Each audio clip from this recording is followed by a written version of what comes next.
I'm Jason Whitlock. That's my new co-host, Marcellus Wiley.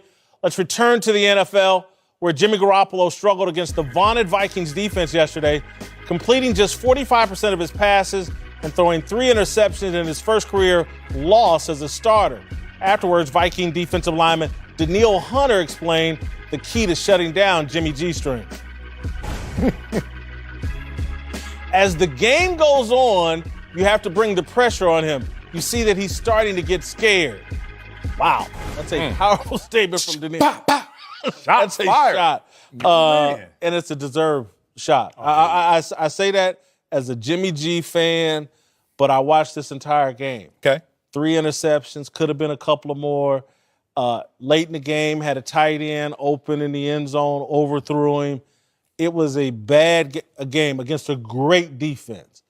But I left that game a little concerned about not nearly as accurate with the football as I expected. A little concerned. Like we're talking about who had a quarterback who had a perfect record, a quarterback who had no flaws that we could actually put on his game to this point of what we saw yesterday.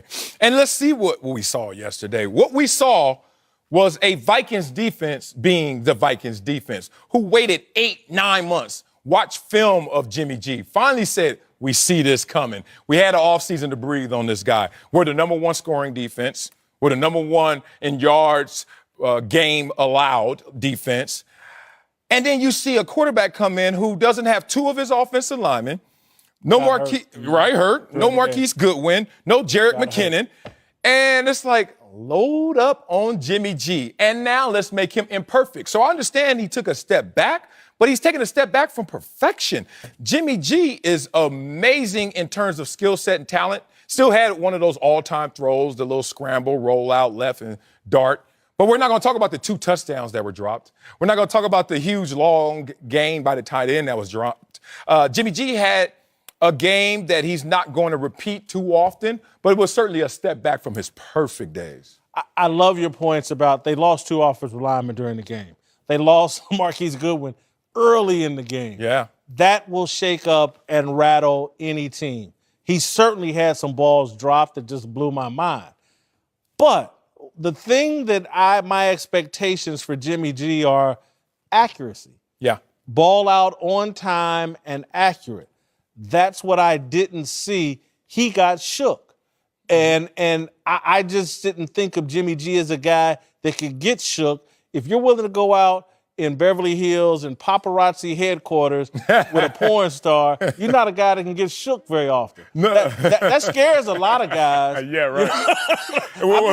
Right. Just keep it on your phone, huh? Like, we're going to go out later once everybody gone. I get it. Look, you're right. I think his mental makeup is, this is just going to be a blip on the radar. This is not the normal Jimmy G. We have seen greatness. We have seen positive things from Jimmy G. What's going to happen is Jimmy G is going to realize, oh, that's how you deal with a pass rush. Oh, that's how you deal with a vaunted defense. Oh, that's how you deal with the fact that there's a porous offensive line in front of me. I don't have the assets around you.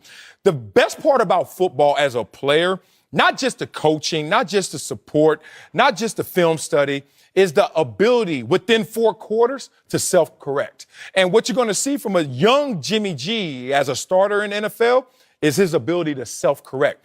Now I have to step into that throw because I saw him throw an interception yesterday. Simple mechanics. Didn't want to step into it, take it on the chin. So you half it, and then what happens? Interception the other way. You learn to correct those mistakes either within the game or from game to game. What I hope is true is that they played really terribly and still had a chance to win 1 possession against a hell of a Vikings team. That's it. Maybe that's the bright side. Coming up, did Le'Veon Bell just take a shot